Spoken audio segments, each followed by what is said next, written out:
Thank you very much, Alessandro, for organizing and putting together this excellent panel of experts. So I welcome everyone. My name is Andrea Chmielewski-Bigazzi, and I have the pleasure of being the coordinator of PrivacyRules, which is a global alliance of experts on privacy, data protection, cybersecurity, now present in about 50 jurisdictions worldwide. And we are growing in terms of numbers and in terms of experts in order to provide independent information, like in the case of the webinar today. And I'm particularly pleased to welcome with us Holly Jubb from Gatwick Airport, Data Protection Officer at Gatwick Airport, Maria Lubbers from the Brussels Airport, Data Protection Officer, and Stevan Stanojevic from Etihad, again, Data Protection Officer at Etihad. This webinar will be moderated by our UK exclusive member, Kim Walker, from the law firm Shakespeare Martineau.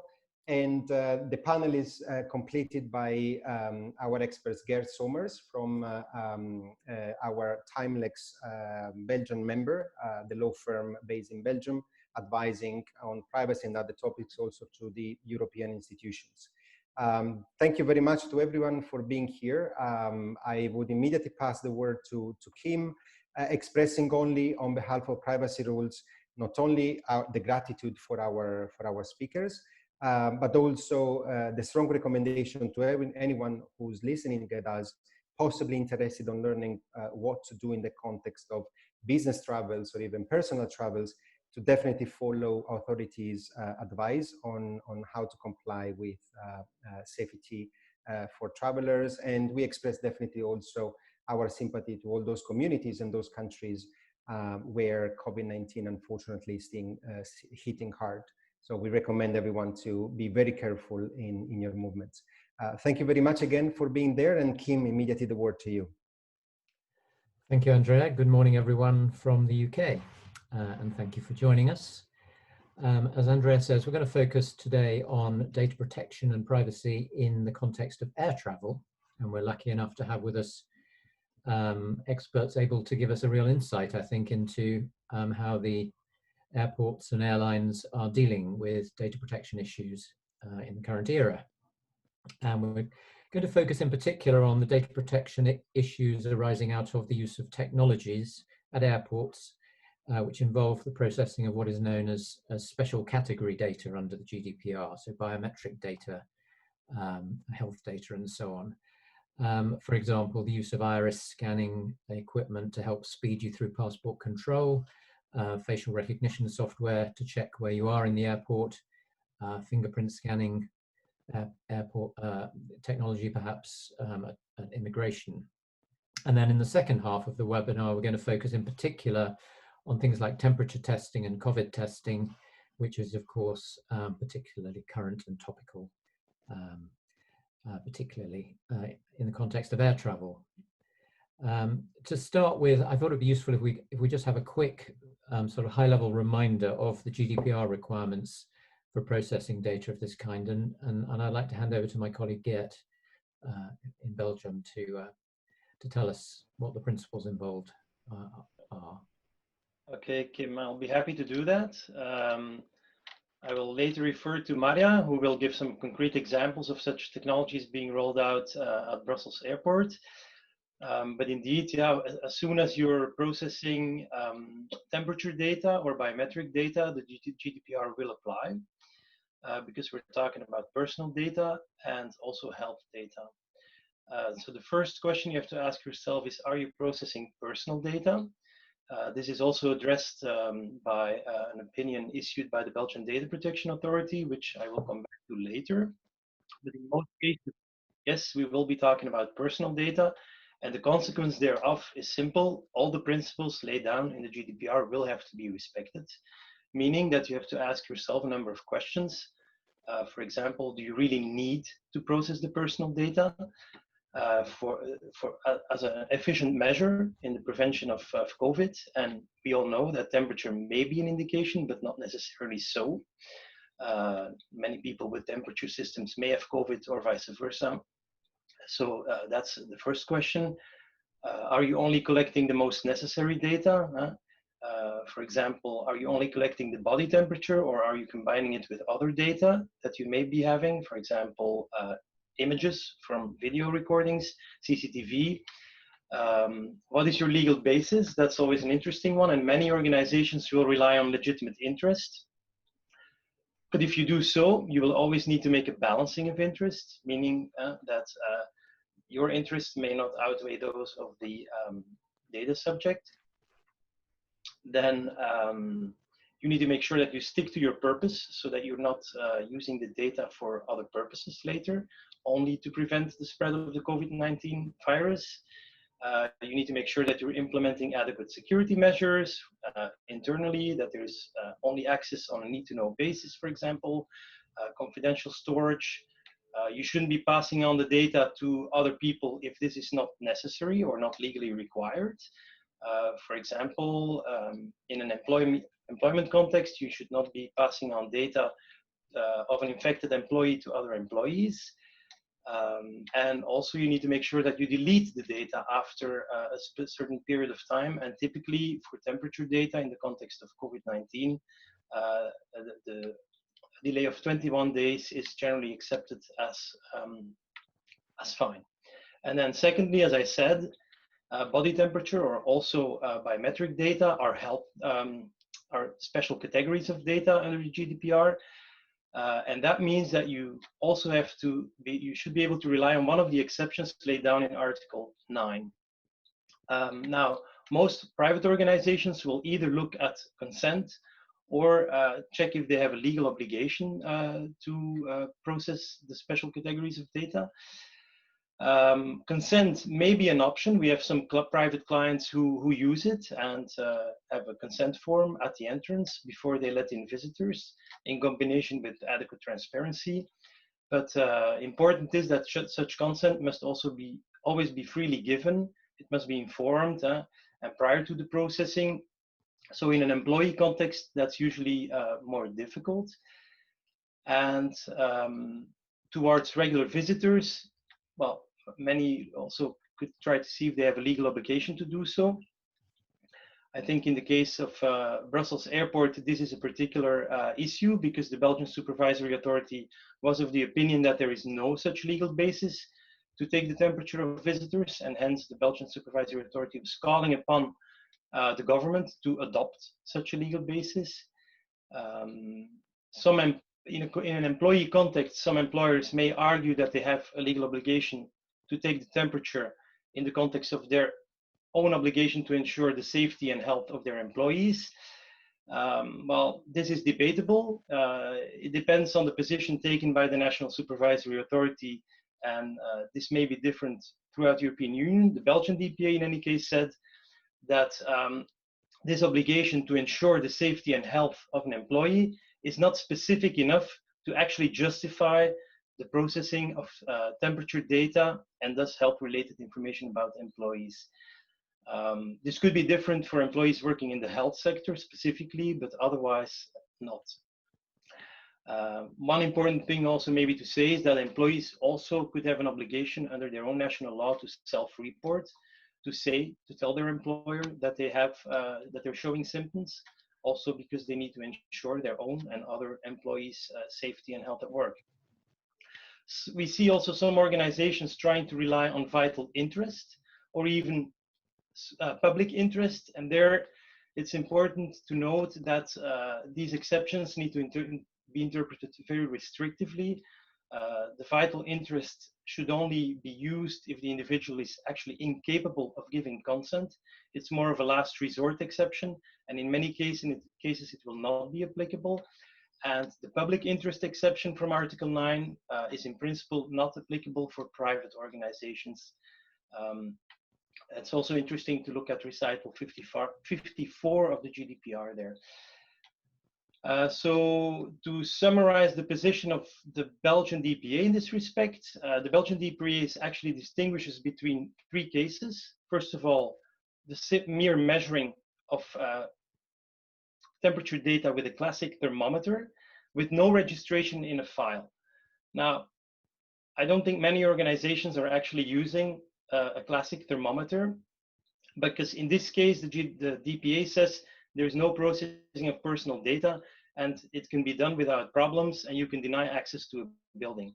The thing is that most organizations are using more automated systems, and as a consequence, there is an automated processing with registration of the data, and the Belgian DPA says that the use of such digital fever scanners or heat cameras is not okay because there is a processing of health data. But I'm sure that Marja will also have something to say about that, because this is subject of the discussion with the Belgian DPA in Belgium. So I think that summarizes more or less what can be said from a GDPR level and the position taken by the Belgian DPA. Thank you very much, Geert. That's very helpful. I'd just add from the UK's perspective, the UK regulator, the ICO, Information Commissioner's Office, has issued some very high-level guidelines. It doesn't sound as though, well, they're not in any sense as detailed or as specific or as helpful to the airline industry or the airport industry as we would like, but they are nevertheless quite useful guidelines on how you go about assessing whether you should and can test under the GDPR and under the UK's Data Protection Act 2018. So as Geert says, I think we should turn to the specialists now, and Maria in particular, can you tell us what kind of biometric technologies Brussels Airport's implemented so far? Yeah, sure.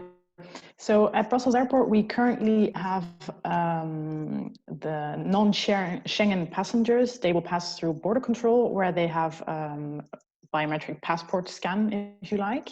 That is, however, fully operated and under the control of our customs.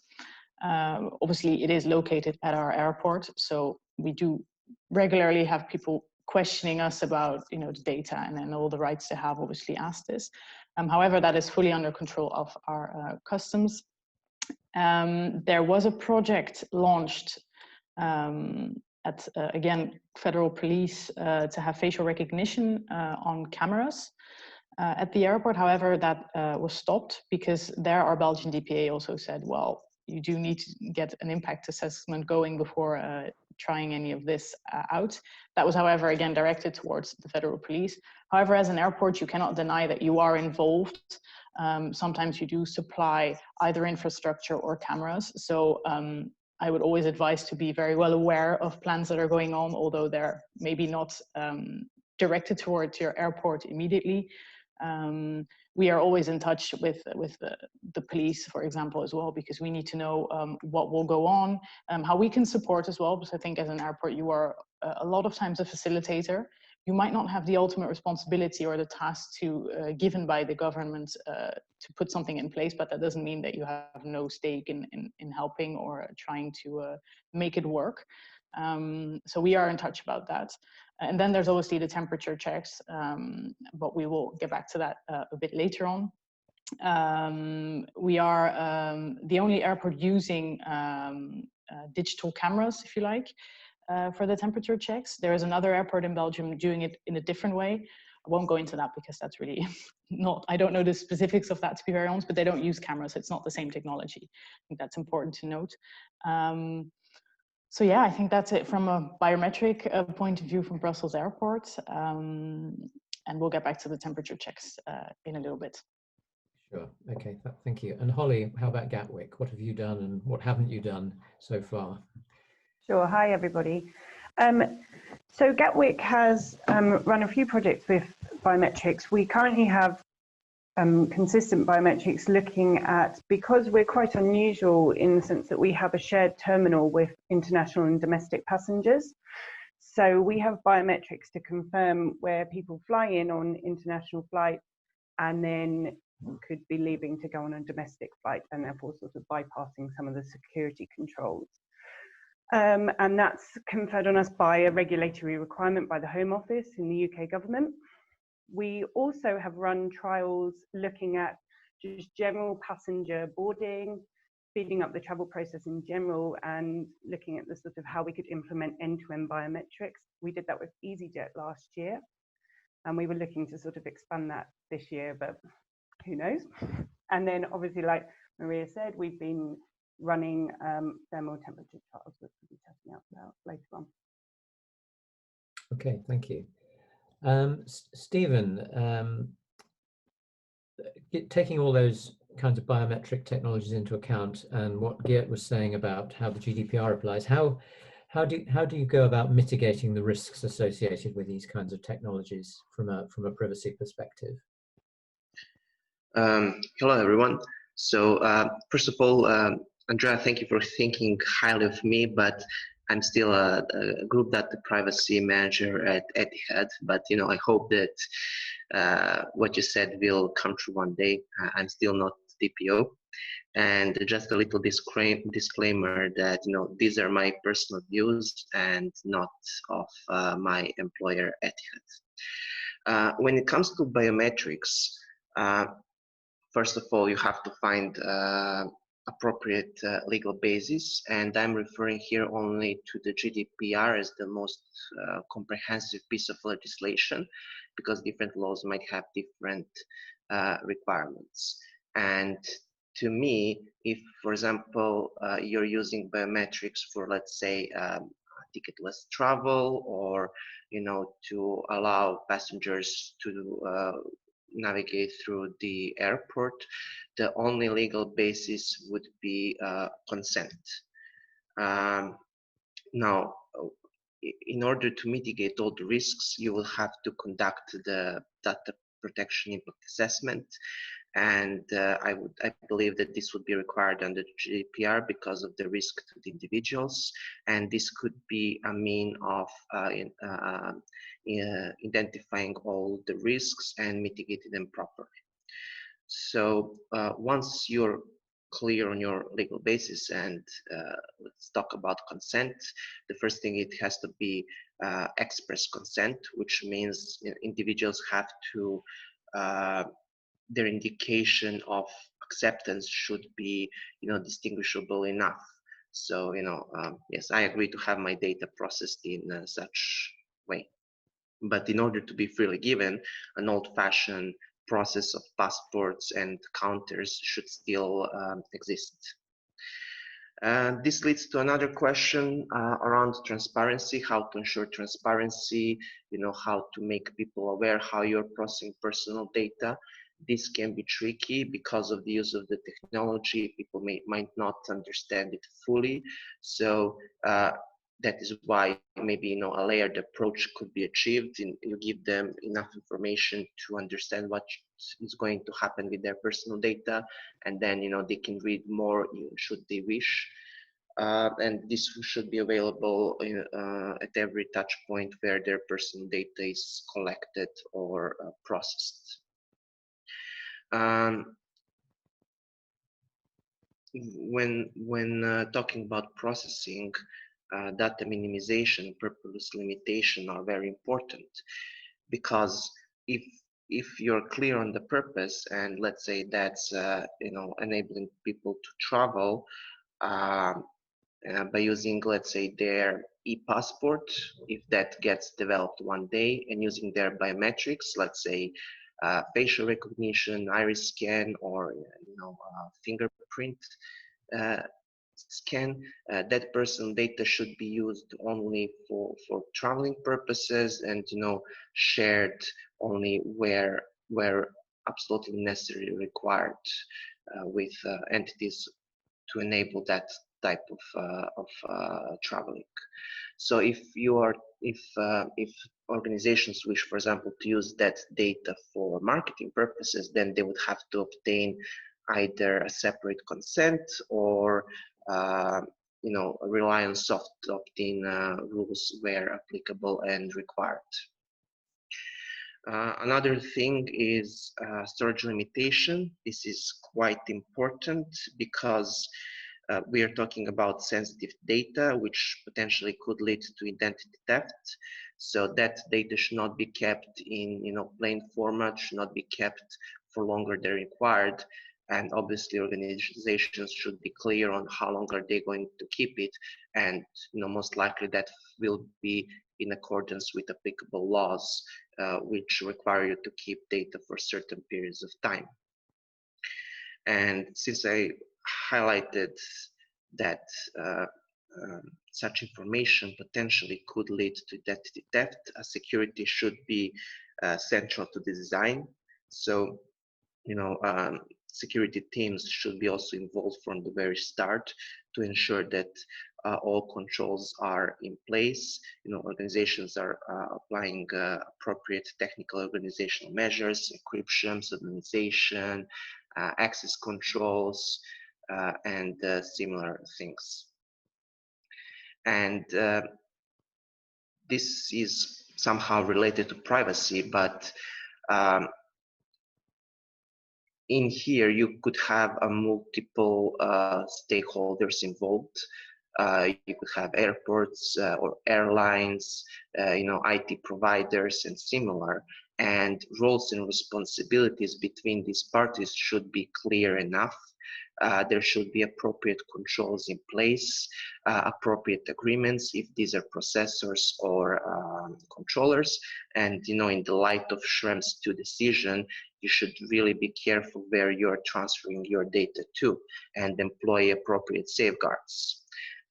Because I can imagine this type of infrastructure can be costly, so you don't want to switch, from one country. You don't want to be in a position where you have to switch from one country to another in a matter of days or weeks.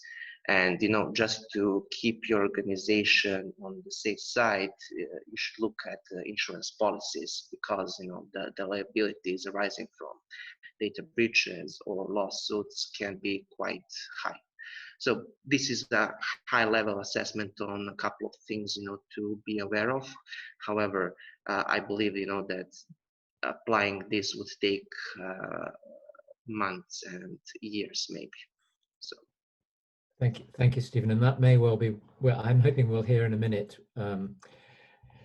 the airport's views on actually the practicalities of some of those mitigations, and whether in reality that is feasible for some of the biometrics that or some of the testing that might be taking place. Another reason, obviously, for putting technology in place is to improve the customer experience, the passenger experience. And Maria, I think the Iata One Id concept is meant to have that in its forefront. Could you tell us more about that? Yeah, sure. So the Iata One Id concept, actually, what the idea behind it is that in order to reduce the repetitive identity checks and to create a more seamless flow, Iata has this One Id concept in which they, so it's entirely focused on passenger experience, but of course it needs to be able, it will also serve airports, airlines, and the governments, because there are several parties involved in this concept. Is that to avoid these repetitive checks and to really increase the customer experience, biometrics can be used at airports. Now, obviously, again, several parties are involved, because when you book a ticket, you book it at the airline. How would then your data go on to the airport, to the customs? That's an important one. They have a very extensive explanation on it. Also, a lot of privacy frequently asked questions, because the first question you would ask is, well, what if I don't want to participate, for example? And they're very clear on their website about it, that if you don't want to participate, there needs to be options. And that's why I think, I'm pretty sure Holly would agree, an airport would have difficulties, because if you need to provide options, well, that means you have other lanes.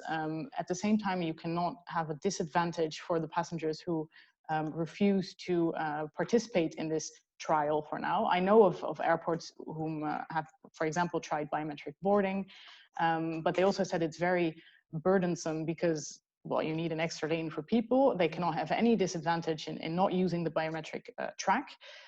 Make that happen operationally, not very easy.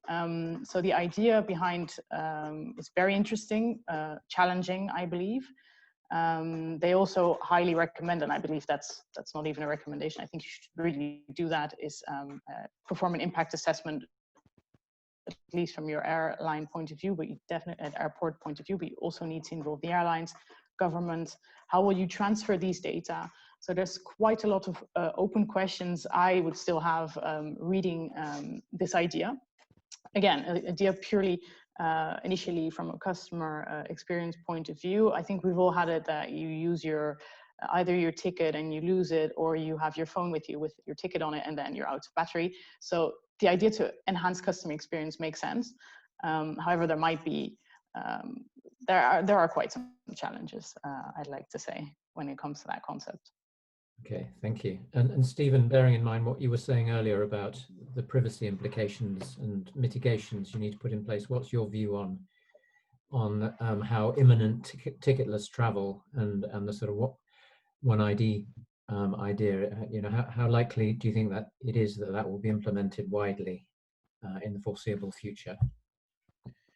Well, having in mind the state of technology, I really think this will be implemented widely enough. And if I remember correctly, I think that IATA prediction is that this will be implemented fairly by 2035. So that's 15 years from now. And, I think that's imminent because okay, that was prediction pre-COVID, but the number of passengers will increase in the next decade or two. So the technology has to follow that and enable seamless travel. And also, if I'm about to draw a parallel, payment cards were invented in 50s and 60s in the last century, and it took around 50, 60 years to have them on your smartphones, right? But the technology gap is pretty high between 50s and today. So I think that technology is not an issue today. It's about having all the stakeholders buy in and having enough room to try this and put fixes where required, because it is challenging. If you want to trial it somewhere, you have to build infrastructure, you have to have authorities on board, airports on board, airlines on board, and see how will that work. But I think that will once all those stakeholders see the benefits, they will agree to that. And also I think that people will not really object that, because today you're using your payment cards on your phones, you're downloading your boarding pass on your phone, and also in many airports immigration authorities are using biometrics when you're entering or leaving the country. Either it's iris scan or fingerprint scan. So I don't think that people will resist to that, and I think that once also they see the benefits, they will go with that. Okay, that's great. That's great. Thank you. I think we should turn now to the tricky issue of temperature testing or COVID testing at airports. In particular, I'd be very interested to hear from you, Holly, what Gatwick's thoughts are on this, how you've approached it, and really what conclusions you've come to, particularly obviously from a privacy point of view. Sure. Yeah, so like a lot of other airports around the globe, we have trialed thermal testing. It feels like a very long time ago now, so much has happened since then. But at the time that we started to do this, it looked like there might be an imminent government mandate from the UK government coming in that there was going to be a requirement for thermal testing to be done. We were very keen, obviously, to look at ways of how we could make passengers feel more secure when they were traveling. So we wanted to be up and running, ready for if this mandate came in. We were really keen to sort of trial the technology, not only from a privacy aspect, but also from an operational aspect, to see where it worked, the flow. At the time, we had a very, very low passenger numbers, but the considerations given to, well, what happens when we sort of start to increase, and can we sort of run these types of tests adequately, given the UK sort of come down to 1 meter plus with coverings now, face coverings, but at the time it was 2 meters of social distancing. So we really put privacy, or certainly I did, at the very forefront of this trial. because we were really aware that we were sort of doing something that hadn't really been done before and had to be done very quickly in a way because of how quickly everything was moving. So we liaised with the ICO as intensively, actually, as well as other airports to really scope out what we wanted to do. I feel like I'm sort of rambling. How far would you like me to go, Kim? Would you like me to just No, I'd be the interested. process we took? I mean, I think this is really, you know, the specialist detail that we're interested in. So, sort of, you know, how you looked at, you know, the legal bases for testing and all that kind of thing. Yeah, so one of the key issues obviously was the lawful basis that we had for conducting these thermal testing. And at the time, I have to stress, we were only doing it to test the technology. We weren't, if passengers flagged up to be having a temperature, they weren't restricted from boarding in any way, and actually they would continue, they were able to go on their journey. It was purely to test the temperature. And obviously we're very aware that, you know, at the time there was more of an emphasis on temperature being an indication of COVID, but thermal temperatures can be for any reason and many health reasons, which was one of my big concerns about the whole test.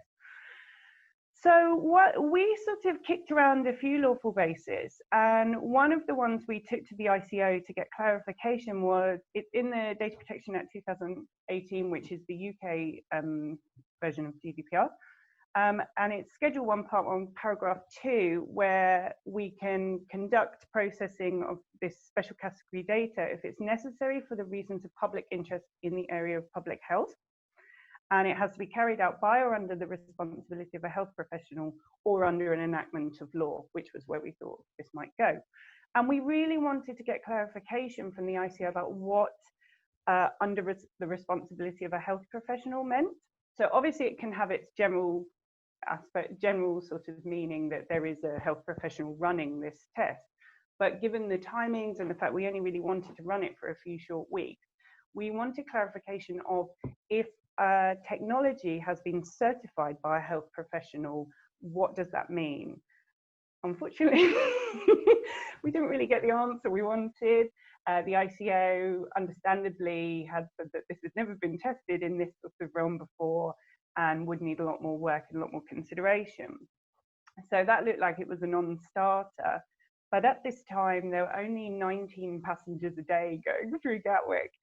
So we sort of considered that actually explicit consent was probably a way that we were going to go down, because it was a short, isolated 2-week trial. We had lots of space between passengers to talk to passengers, explain what we were doing. And also one of the things I really felt was passengers who would be traveling through the airport at that time would have been traveling with extreme anxiety, heightened anxiety. I know I would have been. And that actually I would be very nervous going through a thermal test. And so I felt that actually that would be a good way to sort of combat that and sort of bring down these sorts of fears. So again, like Maria mentioned, you know, we had to consider, obviously what came with all of those types of things was an alternative route, no impact on people. We approached the consent aspect in the same way as when we've been running the biometric trials. So we were very strict on sort of, we had a script of what you could say. We completed a risk assessment on the pros and cons of using consent, advertised it around the airport, and had a member of staff there the whole time explaining. And actually, nobody opted out.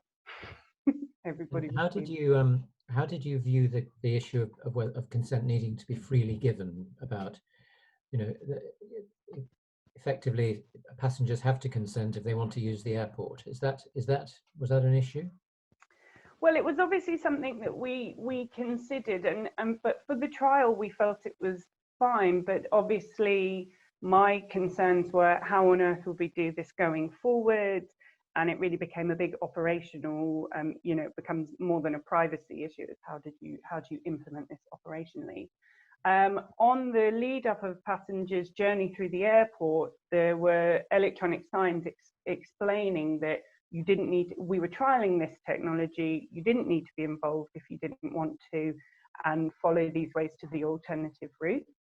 and then there would be someone before you, and so we decommissioned the premium route, and you could, and there was someone standing before them saying, we're running this trial, if you want to be a part of it, you can go this way, and if you don't want to be a part of it, you can go that way. So explicit consent has to be freely given, but it's also able to be given verbally. So we felt that the sort of necessary precautions we put in place were adequate. Thank you. Maria, how about Brussels Airport? How have you been approaching this to date? Well, at Brussels Airport, it was, of course, also, it came very unexpectedly. All of a sudden, we were in the middle of a pandemic, passenger numbers down. We're still talking to our authority, that is no secret, so I'm not going to go into the very specifics of our ongoing talks. It wouldn't make sense. It's very detailed, the process.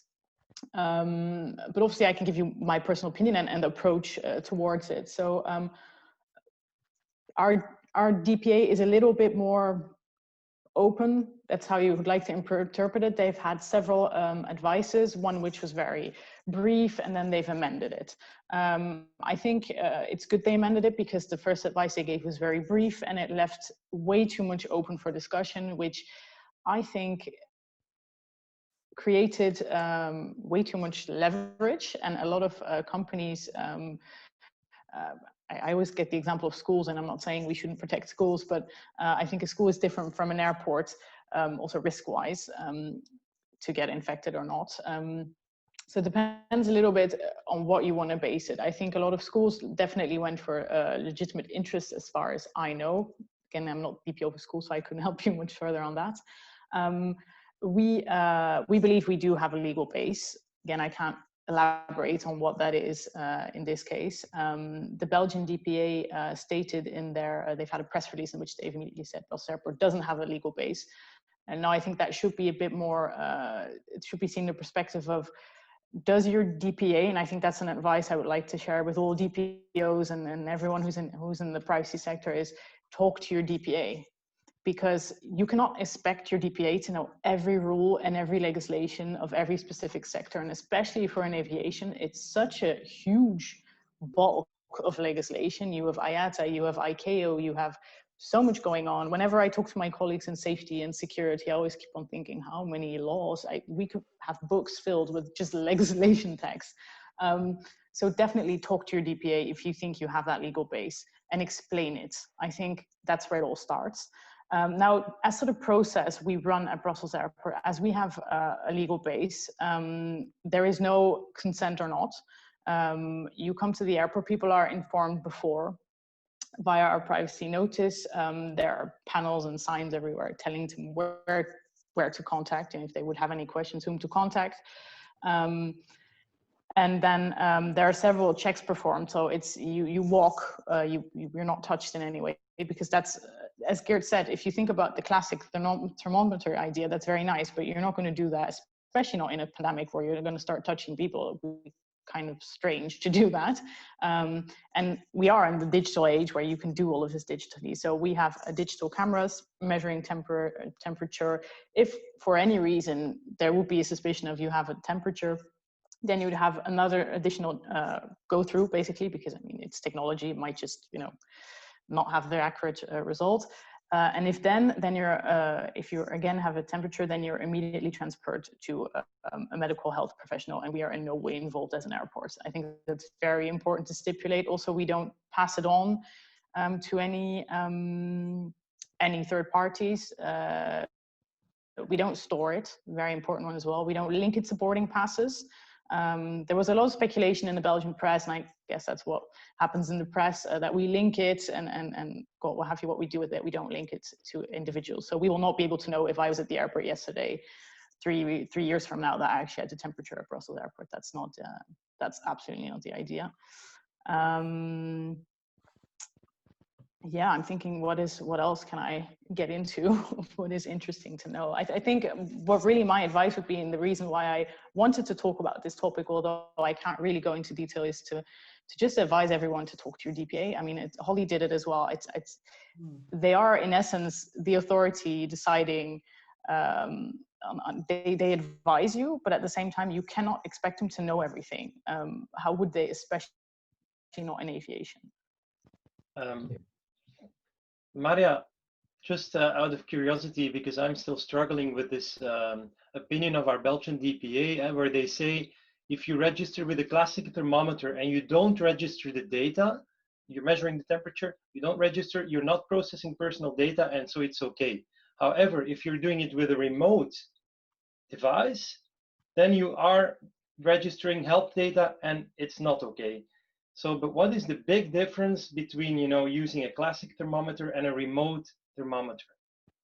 In my interpretation of their advice, and again, that's my interpretation, and it's so subject to debates because I think a lot of people have talked about these opinions of our DPA in Belgium. Sure. I believe that a classic thermometer, in their reasoning, again, just guessing here, is they believe it doesn't store anything. Now we have one here for my little daughter, and it's literally you know, use it, and then there's a little, and then actually if you put it on again, the temperature is still on there. So I was thinking this kind of does store a little bit. But I believe that the important nuance to make here is that it's the automatic processing. And I believe that's for them, the little pinpoints where they believe if it's automatic, it's definitely registering in any way. And I've had a lot of discussions with our IT department when we started talking about the cameras, because we've also had the debate. I mean, I was challenged, well, this is actually not processing personal data. I said, well, you know, is technology, it does store it, so we're not even going to get into that. And that was, you know, I guess the normal DPO discussions you have in any company, whether or not it falls under this legislation. And that's, to me, the distinction they make. Now, does that make sense? Is that really, again, I think a classic thermometer also, in a way, stores the data once, and then it's, you know, wiped off by the next recording. But I believe that's where they might have struggled a bit, and then that's why they changed their opinion on it. So that's how I see it. Isn't it crucial also whether you link it to the individual or not? Because with the classic thermometer, you know, actually all you're doing is measuring the temperature, saying, okay, you can go through or not. So if it's holding the temperature on the person or doing it remotely, in both cases, all you do is read the temperature, not registering it and saying you can go or you cannot go. But you're not linking it to the individual. Yeah, no, I definitely, yeah. That's why I said in the beginning, if you're linking it in combination with maybe like the travel pass or CCTV images, you know, that, but if you're not doing that, then I really don't see the main difference.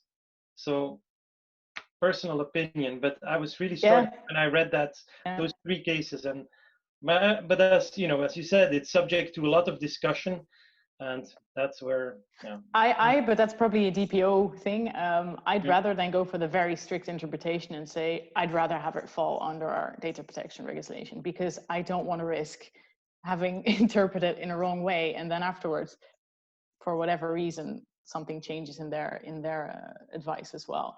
But I totally agree with you. It's like, if it's digital and it doesn't in any way link it, these are the discussions I've had at the airport with my colleagues, of course. And it's, and from my perspective, if I was a data subject, I wouldn't really draw any distinction between someone taking my temperature manually or sort of using some piece of complicated equipment. They're still taking my temperature. Holly, have you had any of, I mean, I'm not aware of the ICO drawing any of these fine distinctions. Have you had any discussions about that in the UK? No, not to my knowledge. No, the ICO, I think we've had very little. Their advice has only really been focused on employees rather than sort of customers. So no. And have you, have either you, Holly, or Maria, have you considered whether you could use the, you know, keeping the health and safety of employees, or maintaining the health and safety of employees, and certainly in the UK there's a legal obligation on employers to do that. Do you think you could argue that temperature testing of everybody in the airport is necessary in order to ensure that the ground handling staff don't catch COVID from a passenger, that kind of thing? Well, yeah, I mean, we we're never going to roll it out with regards to our staff, but obviously there were discussions at the time because there were discussions around everything. My sort of concern is the consent side of things, in terms of if your employer is asking you to provide a temperature check, how much is that freely given, and how much autonomy do you have in that respect? And then the sort of implications of that afterwards, with, as we know now, that a temperature isn't necessarily a sign of COVID. There seems to be numerous symptoms, and so what do you do with that information? And as we were talking about there, who do you share this with, and what do we use it for? There was, when we weren't sure if we were going to get enough passengers to be able to adequately test the technology, we were thinking about testing it on staff that wanted to be involved just with the trial. And one of the main things I was concerned about is what happens if a staff member tests positive for a temperature. Is that going to be linked anyway to their health, their sort of, their medical records at work, their occupational health records, and will it be discounted against you, and will you have to take time off? And yeah, so I've got some real reluctance about it myself. I feel that any time you are in a contractual relationship with somebody, and this is my own opinion, how can you really provide true consent? Okay. Yeah, we've had exactly the same discussions at Brussels Airport. So there was we've discussed it, but it was very quickly clear as well, also because it's very complicated. As you've mentioned, you have ground handling. They're not employed by Brussels Airport. Yes, good point. So you have a lot of different entities as well. So can I start forcing the staff of Brussels Airport to undergo temperature checks, but then ground handling not? I mean, so I think that's where it was quickly decided that it was very complex. And I mean, we have the same duty of care in Belgium employment law. Your employer needs to make sure, you're healthy and safe at work. But again, there it needs to be seen, how do you do it? And I entirely agree that we've then decided, well, how free is your consent? I personally, then again, I'm a DPO, so I might be a little bit more sensitive, but I would immediately think, what are you doing with this data afterwards? What are the consequences? What are, even to stretch it further, if you're on sick leave, who's going to pay that sick leave? I mean, it goes very, very far. So there was not an option at Brussels Airport, no. Okay, thank you. We've had some questions. I think it's probably time to turn to the questions. A lot of them seem to relate to the sharing of data. So the first one, in the case of travellers with multiple connections, if the suspicion of positive infection arises, can an airport request data to another where the person has passed through? Again, and I guess that applies to, passing information from an airline to the airport as well.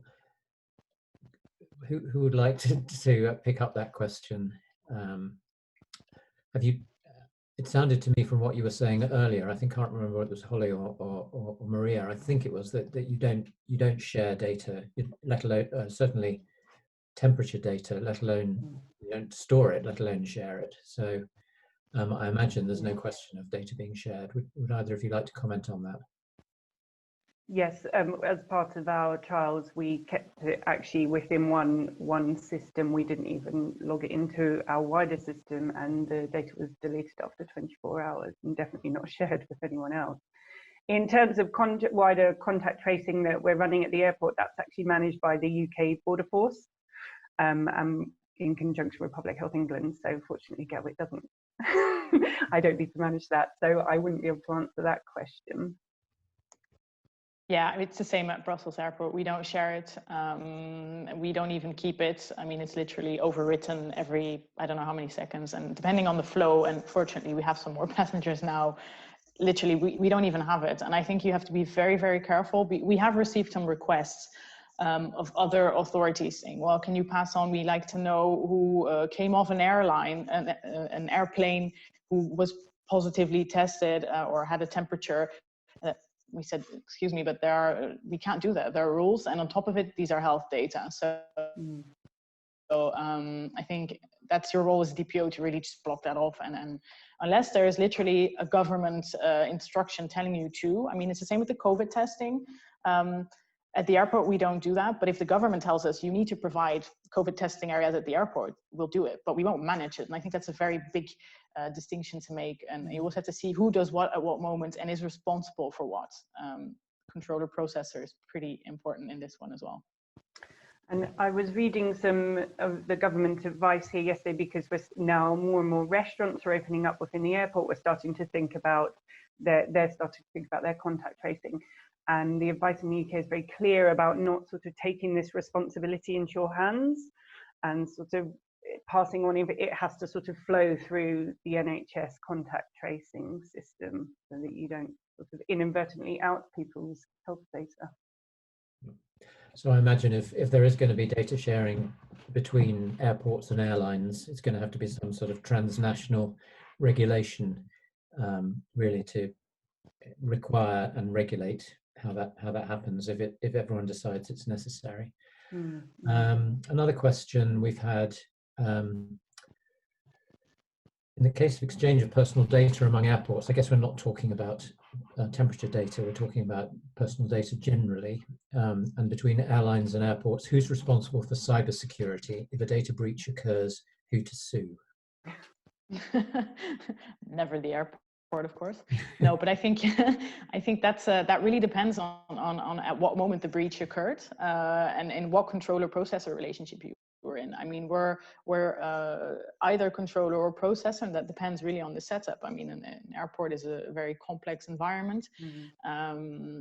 Same if a ground handler loses data, where do the data, I mean, what I always look at is where does it originally come from and what is the data flow? I mean, I love data flow diagrams.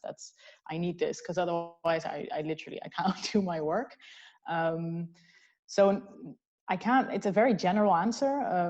It's just because that's what I would do in such a case, and who to sue. I mean, it depends also on I think there are various factors. You would also have to look at who at what moment, literally you as a passenger would go and just ask, and you need to get your information. And if you don't get that information, keep asking, and you need to, but I can imagine as a passenger, it's very hard to track down where everything went and to get the setup of an airport. But it's airport, airlines, ground handling, there's so much involved. So difficult to give you a very precise reply, unless Holly, I missed out on something, but. No, I'd agree. When we were running the biometric trials with EasyJet, that was one of the main hurdles we were coming up against, of who actually was the controller at different points, because we were also considering at one point using a third party to store the, you know, these sort of companies now that are like an electronic passport. I'm sure there's a best way of describing it, but where actually the control of the data was sitting at different points. And it's not easy to unpick. Great. Third question, do the audience, well, I think you mean, do the panelists foresee that the somewhat extraordinary air travel measures prompted by COVID-19 will become a new normality?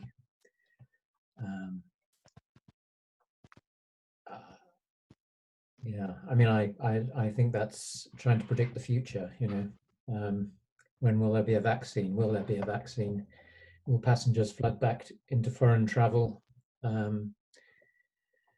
That's my view. I don't know whether anybody else has a different view. It's just impossible to say. I suspect health testing will become more normal now that everyone realizes, you know, what can happen if a pandemic breaks out. But whether it will become the new normal, I really can't say.